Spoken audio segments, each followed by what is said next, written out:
A ver, ahí. Les decía que acá está el reconocimiento también de la filosofía de la liberación, de que a ese principio material ese principio material de la ética debe complementarse con un principio formal, es decir, que no es rechazado por Dussel, pero que es subsumido, ¿no? Y dice que este principio material universal de la ética se trata exactamente de la necesidad de otro principio que codetermina el principio material y que denominaremos el principio formal moral o de racionalidad discursiva práctico intersubjetiva del acuerdo que alcanza desde la verdad del principio material la validez por medio ¿Es de a la mí o se le tiene, profe? ¿Cómo, Carla? Ah, es mi conexión, ¿no? Ahí me apareció, que lo escuché todo entrecortado, pero. No importa, lo vuelvo a leer. Estoy leyendo este fragmento. La necesidad de complementar la fundamentación material de la ética con una fundamentación formal. Eso es esa clave de la filosofía de la liberación está en la página 143. Ahí lo menciona de una forma muy clara y vamos a analizar, ¿no? Dos o tres cuestiones que me interesan. Y dice, se trata exactamente de la necesidad de otro principio que termine el principio material y que denominaremos el principio formal moral o de racionalidad discursiva práctico intersubjetiva del acuerdo que alcanza desde la verdad del principio material la validez por medio de la argumentación, fundamentación racional de los fines, valores y medios a operarse.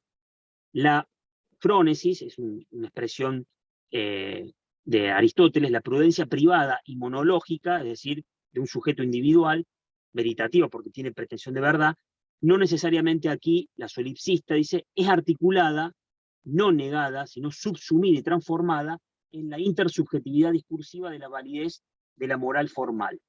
Y ahí da un ejemplo de Habermas, uno de los representantes, que bueno, cuando lean eso no se entiende nada, porque claro, uno tendría que tener un contexto que Dussel analiza, hay un parágrafo específico referido, digamos, a esta fundamentación formal, pero yo lo voy a sintetizar para que vean que esto que es una clave de la filosofía de la liberación se puede entender. Él se está refiriendo a una corriente denominada ética discursiva, una corriente contemporánea. Mi tesis de doctorado tiene que ver con esto, que sostiene que existe a priori, un principio, lo voy a poner en estos términos, un principio del discurso que hace eh, que toda persona que intente resolver un conflicto de intereses, y resolverlo en sentido ético, no puede apelar a otro principio que no sea el discurso y la argumentación. Es decir, si yo tengo un conflicto, por ejemplo, yo pretendo algo que el otro también pretende y eso va a generar un conflicto, por ejemplo, pienso un ejemplo, ¿no? Pensemos en la cuestión del aborto, que es un ejemplo súper candente. Los afectados, directos e indirectos de esa situación problemática, tienen que tratar de resolver esa cuestión. Obviamente, esa vida esa vida por nacer, digamos, ¿no? Futuro, no tiene la posibilidad de discutir, ¿no? Sobre si está bien, mal y qué argumentos se dan a favor y en contra, pero sí existen sujetos implicados en esa discusión, menciono esa como puedo discutir la cuestión del problema ecológico, lo que sea, ¿no? De la crisis ecológica a nivel mundial, y hace que para resolver ese problema hay solamente, en sentido racional y ético, hay solamente una vía, que es la vía de la argumentación, del discurso y la argumentación. Es decir, dar razones. Porque claro, uno puede decir, no, podemos pensar otro principio, por ejemplo, un principio, no sé, estoy pensando así ahora en vivo, de afectividad, por ejemplo, el amor, ¿no? Entonces, de golpe hay corrientes que dirán, bueno, no, el mundo se resolvería si, desde un punto de vista, por ejemplo, cristiano, si aplicamos el principio del amor al prójimo. Ok, todo bien, lo que pasa es que es un principio que no puede ser universalizable, ¿no? Es decir, basta con que alguien diga, yo no siento amor al prójimo, no se resuelve la problemática que nos convoca, ¿no? Ahora, nadie puede decir eh, yo no estoy de acuerdo con resolver este problema por estos medios sin estar ya presuponiendo un principio, por lo menos, que es el principio ético discursivo que apela ya siempre a la racionalidad discursivo-argumentativa. Es decir, la persona que dice estoy de acuerdo está argumentando, ¿no? Está hilando una argumentación. Entonces lo que hace Dussel es, dice, miren, eso que sostiene la ética discursiva de Apel y Habermas puntualmente, es súper importante. ¿Por qué? Porque nos muestra, miren qué interesante, que no tengo otra opción para resolver éticamente un problema que sentarme a argumentar con, en algunos casos contra, otro argumento, pero siempre con el otro.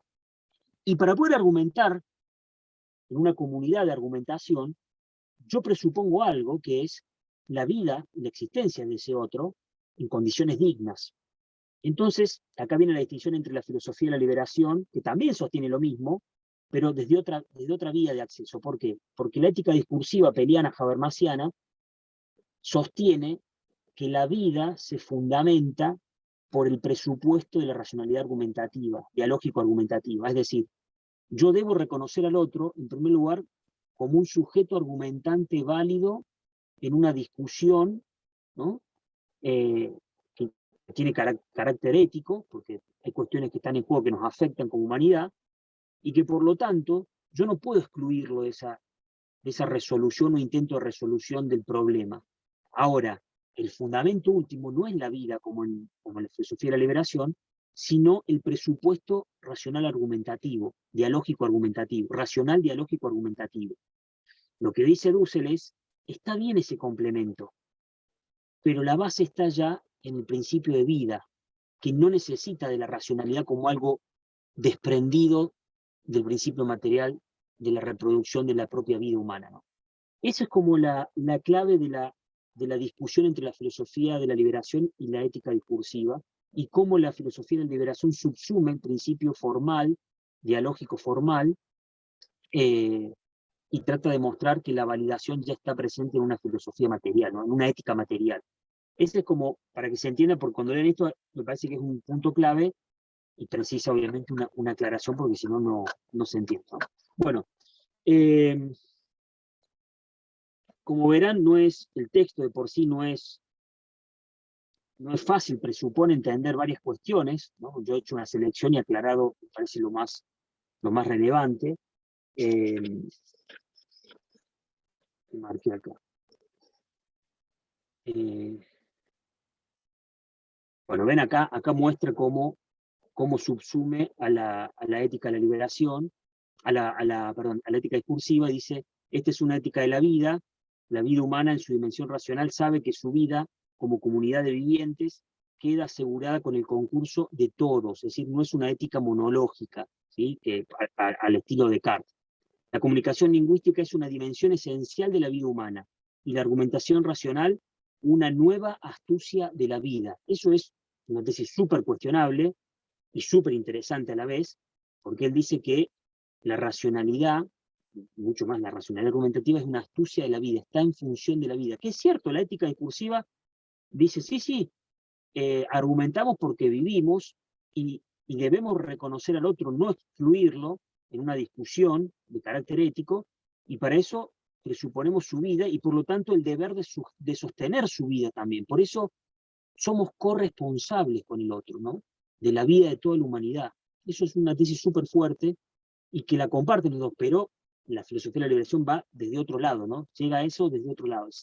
En este sentido, la moral moderna ha aportado un nuevo tratado conocido solo parcialmente con anterioridad, dice, los procedimientos de la moral formal para obtener validez intersubjetiva o las condiciones para tener seriamente una pretensión de validez o de universalidad, ¿no? Que como toda ética, Dussel también tiene que fundamentar que su ética es universal, porque si no alguien puede decir, estos principios aplican a esta comunidad, pensemos por ejemplo en Medio Oriente y en países en donde está bien apedrear a una persona por robo, ¿no? O cortarle los dedos de una mano.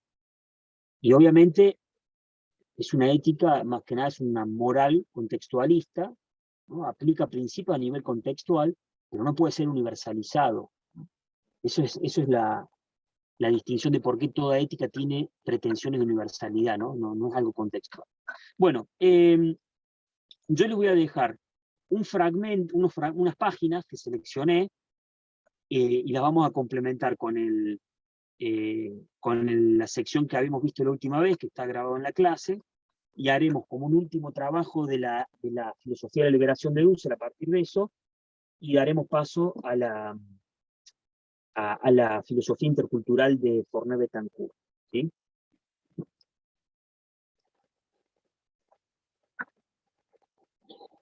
Bueno, esa fue la clase de hoy, bastante, no sé, me costó bastante, creo. Me costó porque tiene puntos que incluso se siguen discutiendo hoy en día, pero muy trabados a nivel de fundamentación y aplicación de la ética, ¿no?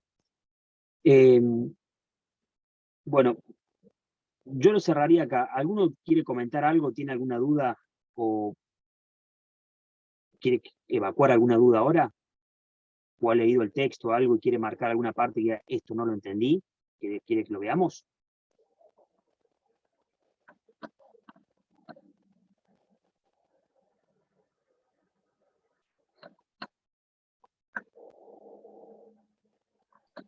Profe, Sí, Moira. ¿te escucha? Sí, te escucho. A mí no me quedó muy claro cómo seguimos con la lectura. Mira, yo te voy a compartir ahora, entro a O otra sea, ¿en clase ahora. qué Después, páginas específicamente serían? A eso me sí, mira, refiero. vas a ver que yo marqué acá en el texto las que ya vimos. Por ejemplo, yo seleccioné, en realidad seleccioné, como decirte, 7, 8 páginas adicionales a las que ya estuvimos viendo de las 2 secciones que analizamos, ¿no? Uno va a ser la crítica ética del sistema vigente de la negatividad de las víctimas, que son a 2 páginas, que esto es a lo cual se refirió Analía en el último encuentro, y 2 o 3 introducciones que menciona al comienzo de cada capítulo, que me parece que son las que leí recién, que clarifican algunos puntos que ya estuvimos analizando en otros encuentros. Pero eso va a ser un archivo, va a ser el mismo archivo que vos ya tenés, que todos ya tienen, que yo les pasé el libro completo, pero ahora yo les voy a pasar solamente un par de páginas, ¿sí? Que van a ser las que yo pretendo que adicionemos a la lectura que ya teníamos, que lo voy a indicar también claramente, para hacer un pequeño trabajo práctico parcial. ¿Sí? Buenísimo, gracias. Va a quedar todo marcado, Moira, quédate tranquila que lo voy a especificar. Bueno, me voy a otra clase. Si alguien quiere comentar algo, nada, puede hacerlo ahora, y si no, mientras vayan leyendo el texto, comuníquense conmigo, mándenme un mensaje por plataforma, por WhatsApp, por mail, como quieran, y avanzamos en la lectura. Y cargo la brevedad ya del trabajo para cerrar con la ética de la liberación. Claro, ¿querías decir algo? No. No, si en la semana, perdón, porque acá están viendo el partido, un lío bárbaro. Quería saber si en la semana podíamos hacerte alguna consulta con respecto a las lecturas. En cualquier momento, Carmen.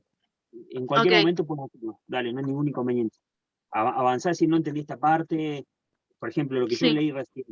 Es obvio que está bien, si te pones a leer el libro completo, y una parte que Dussel analiza la ética discursiva de Apple y Habermas, ¿no? Entonces ahí te lo clarifica. Pero mientras vos estás leyendo el capítulo que yo seleccioné, y de por sí no se va a entender esa parte, es necesario que yo te comente algo, aunque sea, pero si así hay una parte que no entendés, si esta parte no entendí, yo te envío un comentario al respecto, ¿sí? Perfecto. Bueno, cualquier consulta. Bueno, gracias. De nada. Y buen fin de semana, cierto que hoy es viernes, estoy medio... Gracias, profe. Gracias, profe. Un receso, profe. Creo que no nos vemos por un tiempito. Ah, cierto, estamos en receso, el viernes que viene feriado. Bueno, nos vamos comunicando por la plataforma en estos días que quedan, y nos vemos después del receso. Bueno, Buenísimo. listo, profe. Buenísimo. Gracias.